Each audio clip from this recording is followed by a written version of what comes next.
Recurrent miscarriage কখন বলি আমরা? আগে যদি 3 বার মিসক্যারেজ হতো পরপর তাহলে সেটাকে রিকারেন্ট মিসক্যারেজ বলা হতো। কিন্তু এখন ইন্টারন্যাশনালি এটা ওয়েল অ্যাকসেপ্টেড যে 2 বার যদি পরপর মিসক্যারেজ হয় আর 3 বার যদি পরপর মিসক্যারেজ হয়, মোটামুটি কারণ বা পরবর্তীকালে আবার মিসক্যারেজ হওয়ার সম্ভাবনা দুক্ষেত্রেই এক। সেই জন্য ইনভেস্টিগেশন সাধারণত শুরু করা হয় 2 বার পরপর মিসক্যারেজ হওয়ার পর।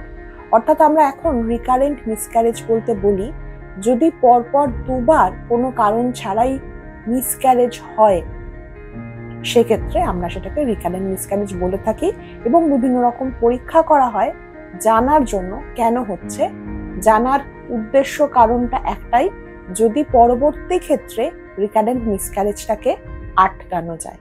আগে সাধারণত দেখা যেত 50% মিসক্যারেজের ক্ষেত্রেই কিন্তু কোনো কারণ খুঁজে পাওয়া যেত না, কারণ তখন আমাদের কাছে খোঁজার যে উপায়গুলো ছিল সেগুলো অনেক সীমিত ছিল। এখন বিভিন্ন রকম পরীক্ষা নিরীক্ষা পদ্ধতির মাধ্যমে সেটা আস্তে আস্তে নেমে দাঁড়িয়েছে 5%-এ। অর্থাৎ বাকি সব ক্ষেত্রে কিন্তু আমরা খুঁজে পেতে পারি চাইলে। কি কি টেস্ট করা হয়? সাধারণত অনেক ধরনেরই টেস্ট করা হয়। তার মধ্যে আছে কাপল অর্থাৎ হাজব্যান্ড অ্যান্ড ওয়াইফের জেনেটিক যা সমস্যা কিছু আছে কিনা সেটা দেখার জন্য কিছু টেস্ট।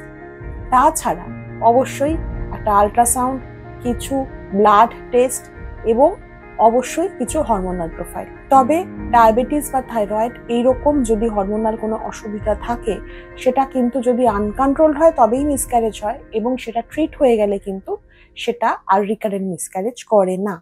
কাজেই সেগুলো কিন্তু রিকারেন্ট মিসক্যারেজের কারণ হওয়ার কথা না।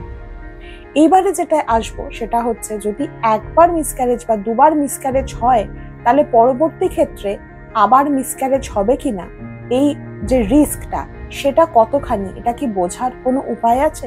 দেখা যায় যে 30 বছর বয়সে যদি পরপর 3টে মিসক্যারেজ হয় যার সেরকম কোনো কারণ খুঁজে পাওয়া যাচ্ছে না, সেক্ষেত্রে পরবর্তী ক্ষেত্রে 38% চান্স থাকে আবারও মিসক্যারেজ হওয়ার। কিন্তু এইটাই যদি কোনো 40 বছর বয়সী ভদ্রমহিলার ক্ষেত্রে হয় 3টি মিসক্যারেজ পরপর, তাহলে কিন্তু দেখা যায় 70% ক্ষেত্রে পরবর্তী ক্ষেত্রে আবার মিসক্যারেজ হয়। মিসক্যারেজ কতদিন অবধি আমরা বলি?